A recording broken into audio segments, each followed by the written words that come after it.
Joining us now from an even more gorgeous Princeton, New Jersey, Alan Blinder. Professor Blinder, wonderful to have you with us. Good to be with you, and it is beautiful here today. It is just finally a perfect day. I want to go right to this, the Fed balance sheet. Let's bring it up, Ellie, and let's bring up this chart right now, the Fed balance sheet. And it's just simple. The economics of right now and the Fed balance sheet of right now, it's not in your classic textbook, Baumol and Blinder, is it? Do you need to write a new edition of your textbook to talk about where Federal Reserve assets are right now? The answer is yes, and I just have. It's not published yet, but it's coming out in a few months. Well, give us a look at that.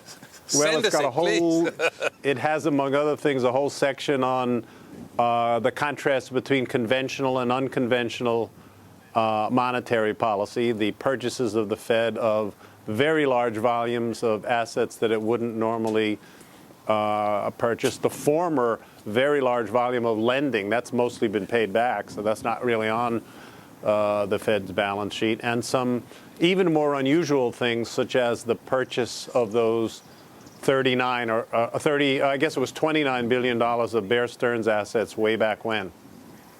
Right. Jump in with a question, please. Yeah, I just wonder what your view is actually, Alan, about the scale of the shock. Bernanke was asked a little while ago what would have happened if these asset purchases and liquidity increases hadn't happened. He said unemployment would have gone to 25%. What's your view as to what would have happened if the Fed hadn't done the things you've just talked about?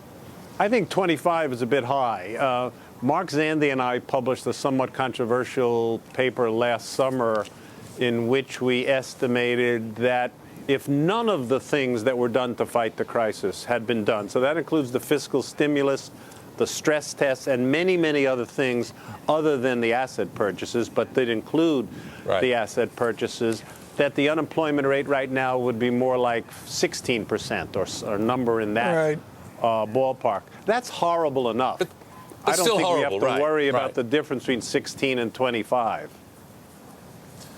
Alan, when you look at this debate, there's so many things to talk to you about today. Rex, bring up our jobs chart here on housing, contractors, and jobs. I mean, the jobs are just not happening. I saw you at the White House Correspondents' Dinner, Professor Blinder.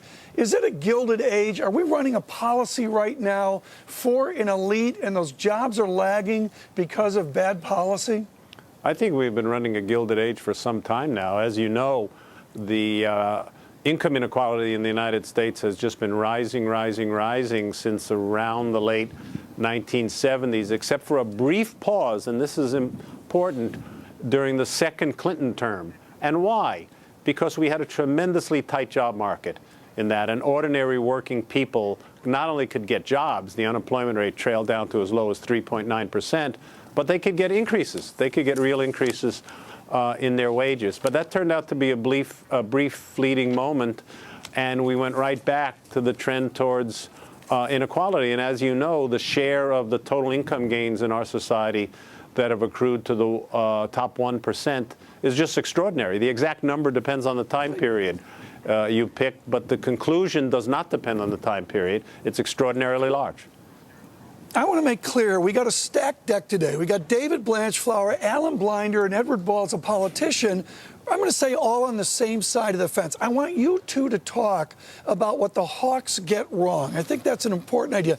David, what do the hawks get wrong? Well, I think the hawks get wrong that this is not the 1970s. The world has changed. The big deal is that there is no evidence in the last 3 years at all of a wage price spiral anywhere. Right. I mean, if you look at wages in the US, in the UK, in the Euro area, there is absolutely no evidence of it. I've called wages the dog that hasn't barked. And given that there is no wage pressure, you should look through that oil price and commodity price rise and keep rates low. You shouldn't be raising them and actually creating more of a recession than we're in. I presume Alan agrees with that. Alan, please. I do. I guess the one exception I would say is China. You do see a wage price spiral starting in China. But certainly not in the U.S., certainly not in the UK. I think they get a lot of things wrong. You could start with the fact that I think they have the sign wrong on Keynesian fiscal stimulus, which on the political right is a pejorative term. It shouldn't be. The notion that Speaker Boehner keeps repeating of job-killing government spending is a curious one. I'm trying to figure out how it could be that the government goes out and spends money, which mainly means it buys things from private contractors, and that would kill jobs. Now, you may be against the spending. You may think it's not a good way to use the public money, and so on. There are all kinds of objections possible to any particular government spending program. But to say that it kills jobs, I just don't understand the thought process. Alan, when you look at the idea of austerity, Ed Balls was just on obviously pushing against austerity. We've got to bring the deficit down. If we're not going to do austerity, how do we bring that deficit in? Well, it's very hard, and this is what we really have to do. And unfortunately, I think it's a bit subtle for most political processes, especially the political process in the U.S. What we should be doing in an ideal world is doing somewhat more fiscal expansion now, not a titanic amount more, but somewhat more and very targeted on job creation, but at the same time actually legislating into law fiscal consolidation for the future. I'm not sure whether it means starting 2 years from now, 3 years from now, 18 months from now, but not now. That's what we should be doing. I mean, one of the things that I see in the UK is that the government thinks that that the economy will move in a political cycle of about 4 years, whereas really the economy moves in, economic cycles that are somewhat longer. And there's the confusion. Politicians want to do it much more quickly, but that's going to compromise growth. That seems like a major problem. Alan, I want to bring up your op-ed right away. David, you can see it. Danny, you can see it right down here. We're going to bring up the op-ed. Boy, you're vicious with Paul Ryan, and yet I would suggest Ryan of Wisconsin has a lot of America behind him. There is that traditional American feel that we need to be responsible. How do we get more responsible if you and Paul Ryan both agree we need to be responsible? Well, I think we do need to get more responsible. As we were saying before the break, the time for fiscal consolidation is not quite now, but it's not forever either. I mean, sometime in the next few years, we need to do it. I think what you said about the American public, the polling there looks more or less similar to what it's looked like for 20, 30 years, which is that Americans want the budget deficit to be smaller, but they don't want any of the things that would actually make it smaller. You get it smaller by cutting back on spending or by raising taxes, and there's not much appetite for that. What there is an appetite for, by the way, is cutting foreign aid, which is a minuscule portion of the budget. I mean, it wouldn't even make a piece of a dent in the budget deficit if we zero it out. That they support, but other things they don't. Danny, and in particular, In particular, you brought up the Ryan plan. It's very clear that the American public does not support privatization of Medicare. They don't want that. Right.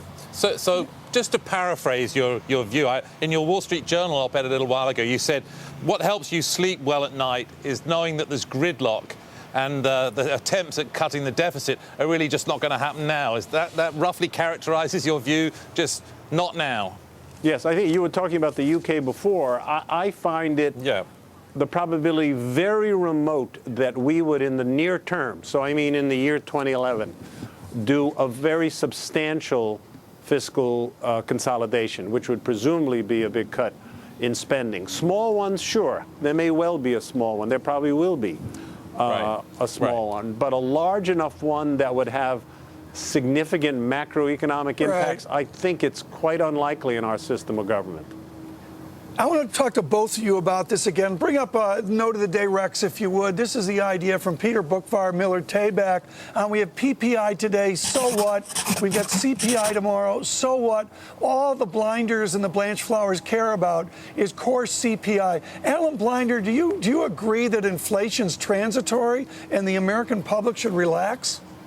Yeah, I believe most of it is transitory. If you look at the headline CPI, for example, it's come up within about 4 or 5 months from about 1% to 2.7%. The vast, vast majority of that is energy prices, which are now, well, at least at the wholesale level, are starting to come down. Who knows what actually happens in the next few months?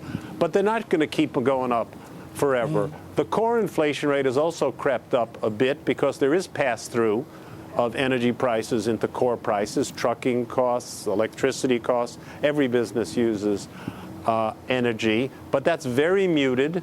And history suggests that's also transitory. So that's why you try to look through it and look to the core.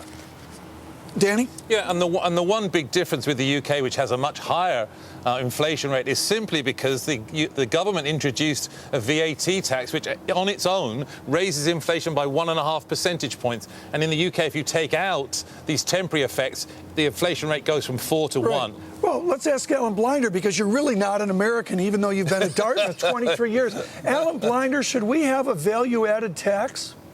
I'm not actually an advocate of a VAT. I mean, you could do worse. I could imagine a lot of worse tax structures than the VAT. For example, our current corporate income tax, which is a disgrace. But I'm actually an advocate, to the extent we need more revenue, a new revenue source, and I think we do actually, of an energy tax, especially a carbon tax that would be a discriminatorily high energy tax on carbon-based fuels. That would serve environmental purposes. It would, by the way, if done right, unleash a burst of innovation in the United States. I mean, we still have a lot of good creative capitalists here. Well, very good. And so I think there are a lot of benefits from an energy tax. We're going to have to leave it there. Alan Blinder, thank you so much for joining us up here at Dartmouth.